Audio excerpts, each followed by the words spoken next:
So we're going to begin a new series called Beyond Blessed. It'll be 4 weeks. I'll preach all the weeks. And the title of this message is Living Beyond Blessed. Now, you might think, well, what do you mean by beyond blessed? I mean, if you're blessed, aren't you blessed? How can you be beyond blessed? So I thought of a little natural example, and it relates to where I am in my stage of life. If you have a grandchild, that's blessed. If you have 9 of them, that's beyond blessed. So I'm beyond blessed. So what I mean by beyond blessed is that God so blesses us, I'm not talking about materialism, please hear me, but it's so that we can be a blessing. It's so that we can bless others. And this is actually, Beyond Blessed is the sequel to The Blessed Life. In some ways, it's the prequel. They go hand in hand, and I'll explain that. But let me give you a little history of The Blessed Life. We started the church in 2000. In 2001, James Robinson's ministry came to me and asked me to come on the program and teach on giving. And the reason was, James said, because I teach giving, the way I teach giving, he was talking to me, he said, the way you teach giving is that you teach that we get to give, we don't give to get. Everyone get that? And there's a lot of give to get teaching going on right now. And so he said, I want you to come on and teach on that. And then he said, and if you can write a book, that would be good. And so I said, well, when are you talking about airing these programs? He said, in about 3 to 4 months. Okay. So I actually went to a friend's vacation home and dictated The Blessed Life into a tape recorder in 3 days. And then gave it to a guy in our church who's an editor and ghostwriter that helped put it in, written form for me, who still works with me to this day. He helped me on Beyond Blessed. Very, very gifted writer. And so anyway, we had it out and we self-published it. Now, let me give you a little background. 90% of all books sell less than 5,000 copies. 90%. 95% sell less than 10,000 copies. So only 5% ever sell more than 10,000 copies. So we self-published The Blessed Life and sold 250,000 copies self-published. Then we assigned it to a publisher, and now it's in 30 or 40 something languages. It's around the world. It's used as textbooks in some places. Millions and millions of copies. It's not just a bestseller. It's still a bestseller in America every month. It's still on the best-selling list 17 years later, and many times still the #1 spot.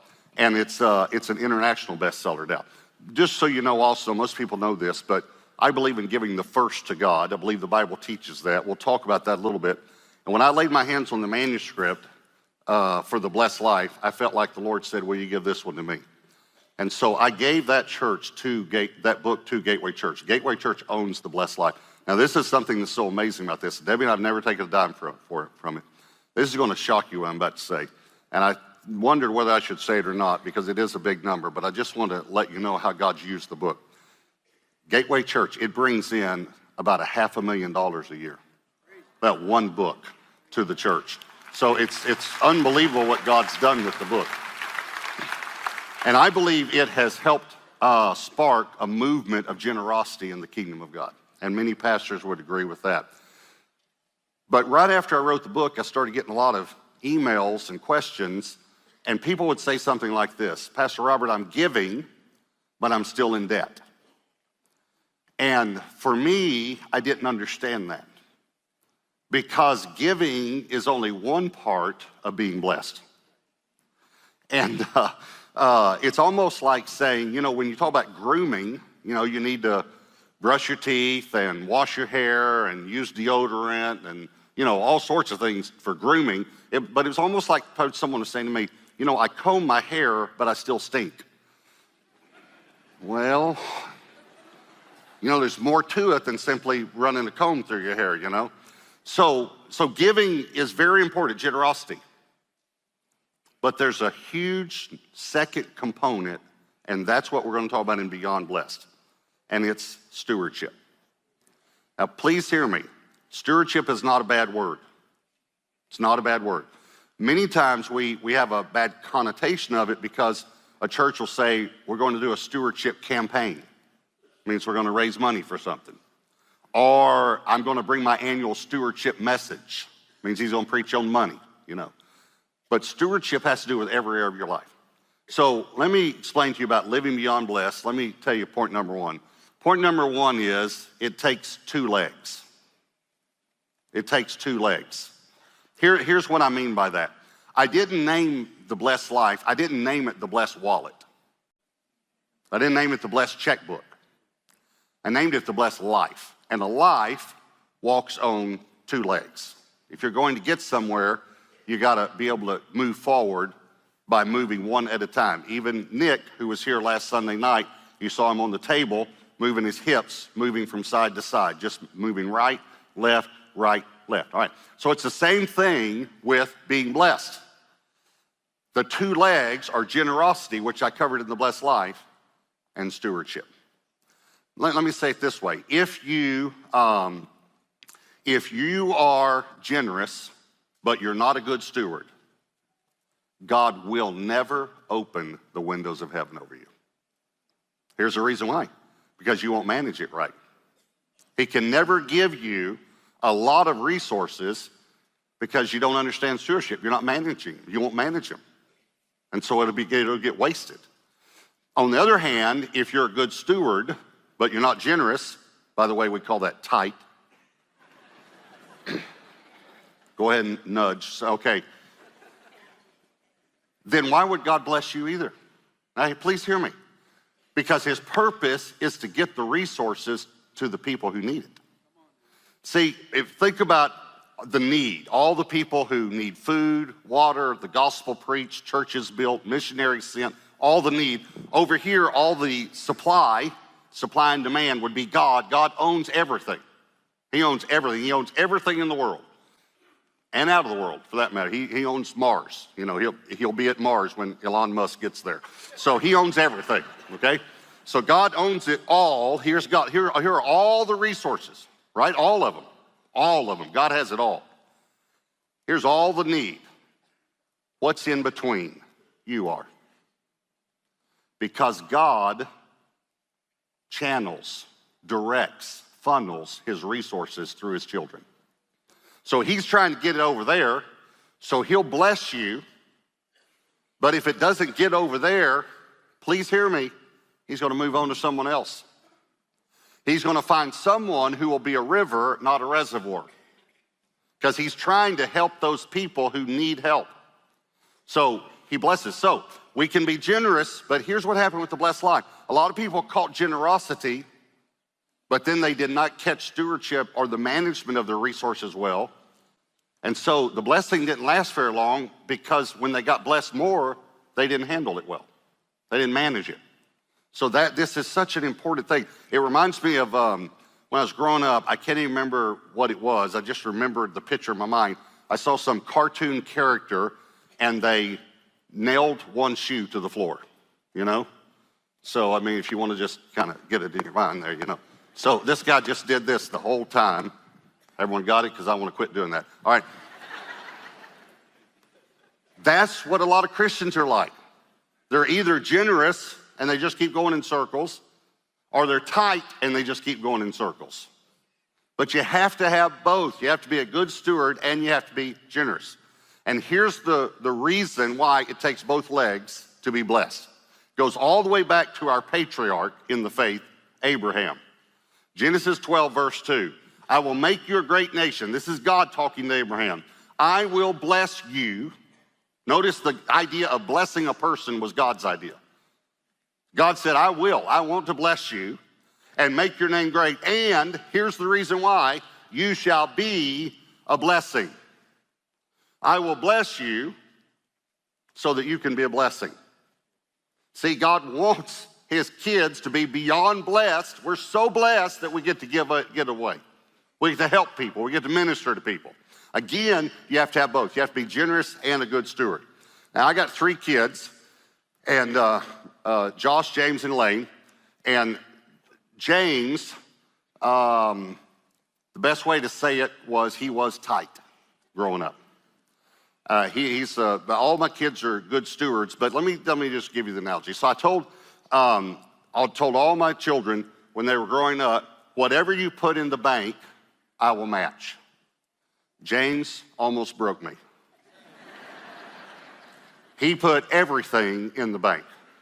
When he was 12 years old, he started working part-time at a dry cleaner's after school, just a few hours a week. And he said to me, you told me you would match everything I put in the bank. Now, not just gifts from grandparents, but what I earned too, right? Like when I earned chores, when I did chores, you did it. So now I'm working here, you're going to do it. I thought, well, it's just a few hours a week. Well, he started working more in high school. He had thousands of dollars in the bank. And I mean multiple thousands of dollars. Josh and Elaine borrowed from him. I borrowed from him. But I quit because I couldn't afford the interest. So he tight. He's so tight he would squeak when he would walk. You know, he just was tight. And everybody knew he was. I didn't know he was generous, though, until a lady wrote me a letter. So when we published The Blessed Life, remember, it was Gateway Church that published it. So you couldn't, this is a Gateway Church is the only place you could get it. And we didn't have but just a few hundred members. And so you had to come to the church to get it. So one day this lady comes to the church. James was 16 years old. He was the janitor. He was our first janitor. So he was cleaning the church building. She comes to the church to buy some books. And she tells the receptionist, she's asking where the bookstore is. She tells the receptionist, I didn't know the Lord. And my husband and I were separated, and we were just a few weeks away from a divorce.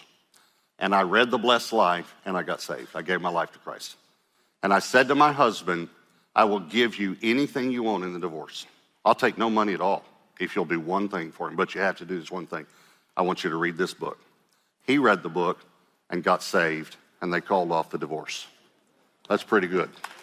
Because they understood to give their lives to the Lord, okay?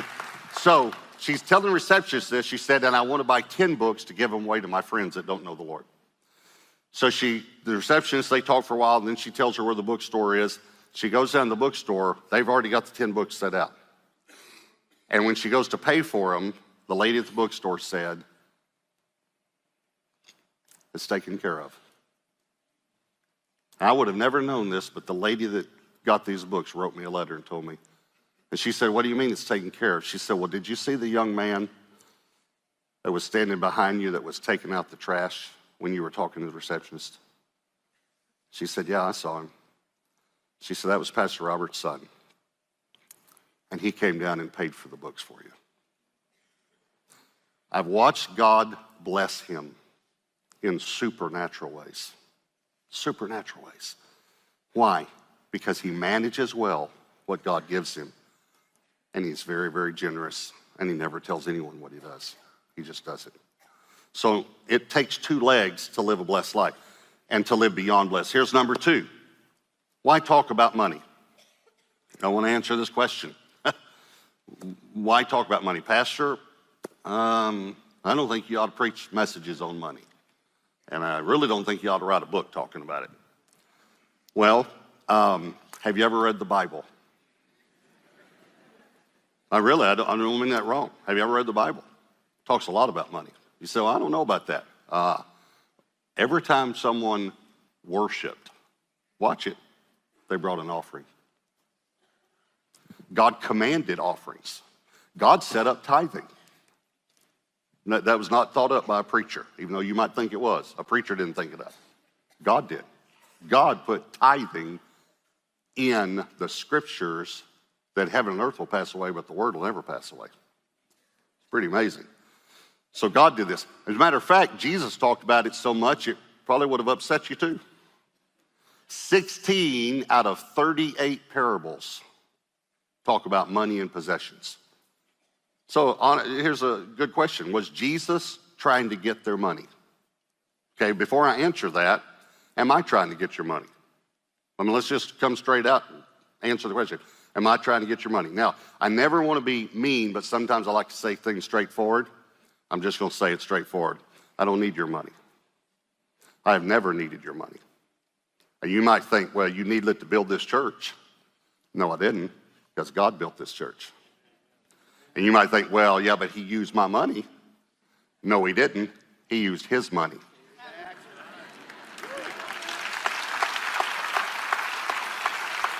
And I would be very careful about calling the money in your account yours, because he'll let you know whose it is pretty quickly. The earth is the Lord's and the fullness thereof. Matter of fact, that's the content of the whole book, is whose is it? Who's it belong to? Who's the owner and who's the steward? And God's the owner. So God has it all, and he directs it through those who will be good stewards and who will be generous, because he's trying to get it to a need. He knows what he's trying to do. So I've never apologized for preaching on giving. The reason is I know it's actually a blessing for you to give. I know that. I believe it with all my heart. I wouldn't apologize when I preach to you on marriage. I wouldn't apologize when I preach on prayer. Why? Because I'm helping you. I know in my heart I'm doing this to help you, and I know it will help you. I know it will. So let me just go back to this question. Was Jesus trying to get their money? No. He was trying to get their hearts. That's why he had to talk about money and possessions. And let me read it directly from him, Matthew 6:21. This is Jesus speaking. For where your treasure is, there your heart will be also. How many times do we get that backward? I've heard pastors even get it backward. They'll say, the Bible says where your heart is, and they're doing it right for the offering. Where your heart is, there your treasure will be also. That is not what it says. It says where your treasure is, there your heart will be. In other words, it's not there now, but it will move there once you put your treasure there. There your heart will be also. This one pastor said to me, I know if I can get the people's hearts in the church, then they'll give. I said, no, actually, if you can get them to give, then their hearts will be there. Another pastor, I travel and speak, in other churches and conferences and things. And so I was in this church one time, the guy said, listen, if you see anything in the service that, that can help us, please let me know. So after the service, we went out to eat, and I said, yeah, I did see something, and I want to kind of put it straightforwardly to you so it'll make an impact on you. And so he said, okay, great. And I said, well, I realize that you don't believe in your heart that giving is a blessing for people. And he said, really? So tell me why. I said, well, when y'all were giving the offering today, you got up and you were talking about it, and you said, it's time to give the offering, and then you said, but this is not for guests, this is just for members. And I said, so that would be the exact same thing to me as next week you get up and say, now we have a bunch of 18-wheelers in the parking lot, and they are full of new clothes from Macy's and Neiman Marcus and Saks and Nordstrom's, and they're brand new, and they're all free. They are free, except, now this is not for any of you guests. This is just for our members. I said, see, when you said that, you let me know that you don't believe giving is a blessing. Because when I give people an opportunity to give, I'm giving them an opportunity to be blessed so that they can be a blessing. So that's why we talk about it. And here's number 3, being a blessing. We've talked a little bit about it, but I want to cover this a little bit more. Being a blessing. Now, God blesses us for 2 reasons. I don't want to leave out the first reason. He blesses us because he loves us. You bless your kids because you love your kids. And God does love you, and he does want you to be blessed. And by the way, there's nothing wrong with wanting to live in a safe neighborhood. Nothing wrong with wanting to have a bigger home, more bedrooms, so the kids don't have to share bedrooms. There's nothing wrong with having more bathrooms. There's nothing wrong with wanting to be in a better school district for your kids. There's nothing wrong with wanting to give them braces if they need braces, or help them with college, or drive a dependable car. There's nothing wrong with any of that. And what happens is the enemy comes along, and it seems like any of those thoughts you have, the enemy says, well, that's just materialism. You're supposed to give up all for Christ. And he just tries to speak condemnation to us all the time.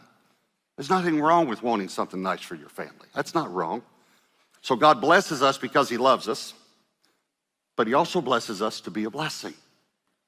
And so when we talk about that, I want to show you, there was a book a long time ago, very popular, great book. I met the guy who wrote it, and we talked and shared, and he's a great guy. But it was a little book called The Prayer of Jabez. You remember that book? Okay.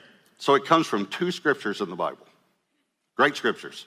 I want to show you those scriptures, all right? 1 Chronicles 4, verse 9. Now, Jabez was more honorable. Just want you to notice that the Bible calls him honorable, even more honorable, but honorable than his brothers. And his mother called his name Jabez, saying, because I bore him in pain. Now, the word Jabez in the Hebrew means pain, hurt, or sorrow. Okay, that's what his name meant, was pain. And Jabez called on the God of Israel, or prayed to God, oh, that you would bless me. Notice he's asking God to bless him. And enlarge my territory, or increase my income. That your hand would be with me, that you would keep me from evil. Watch, that I may not cause pain. Can I say that another way? That I could be a blessing to someone. That I wouldn't cause pain, but I'd cause blessing. So God granted him what he requested. Okay, so he prayed to be blessed. So a real simple question. Was that a bad prayer? Was it an evil prayer?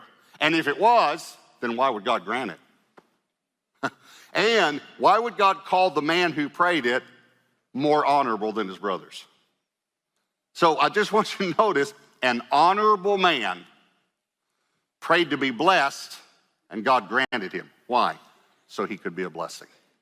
Are y'all following me? So is it wrong to ask God to bless you? Please hear me. I want to shout it from the rooftops. No. It is not wrong to ask God to bless you so you can be a blessing. That is not wrong. Let me give you an analogy. Let's say you live in a community, it's kind of a farming community, and there's a guy in the community that's a mechanic, and he works on people's cars for them, and he will fix single parents' cars for free and widows' cars for free, and he even pays for the parts himself.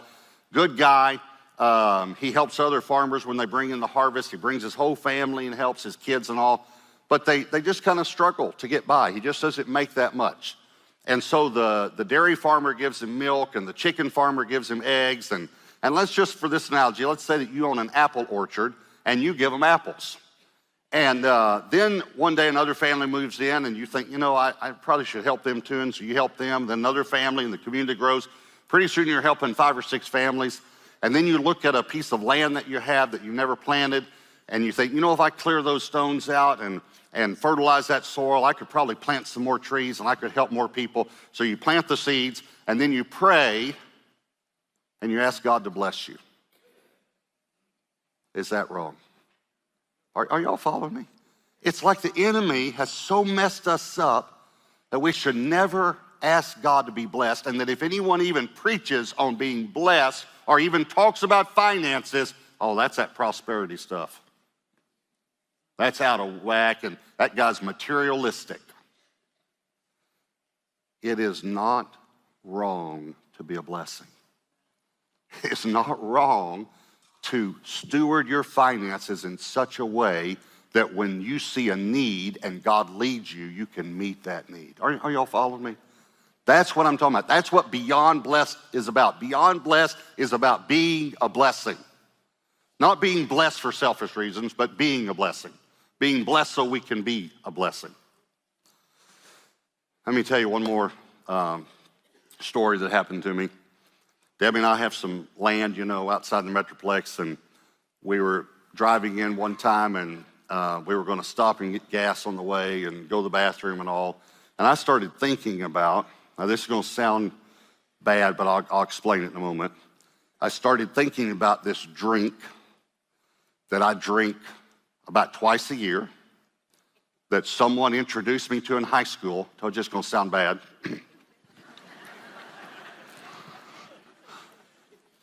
And I started thinking when I stop, I'm going to get that drink. So let me go ahead and tell you what the drink is, all right?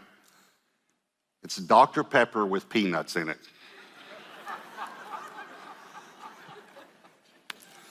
How many of you have ever heard of someone putting peanuts in Dr. Pepper? Can I see your hands? Every campus? Okay. How many of you have ever tried it? How many of you like it? How many of you think it's the most disgusting thing you've ever heard of in your, okay, all right. Okay. So, anyway, again, it's about twice a year. I don't need to go to classes or anything yet, you know, but But I just got thinking about it. The reason it's pertinent to the story is because otherwise I would just got gas on the card, pay the card at the end of the month, go in, use the restroom, come back out. But I had to go to the counter because I had my craving, that I wanted Dr. Pepper and peanuts. So I went to the counter to pay for it, and there was a lady in front of me who was counting coins out. No paper money, just coins. She bought $1.32 worth of gas.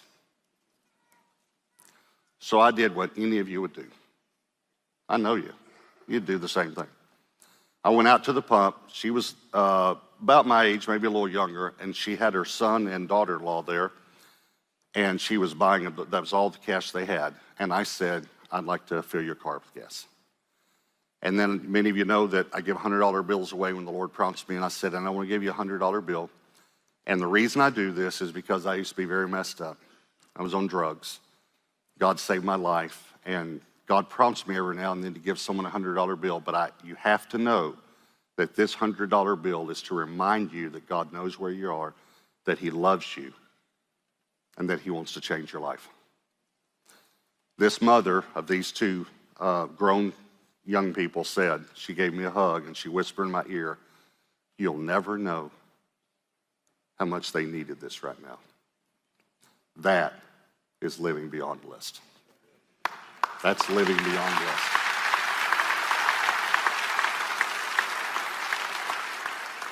But you have to be able to manage your finances so you can bless other people when God tells you to. God tells you to. God tells you to. God tells you to.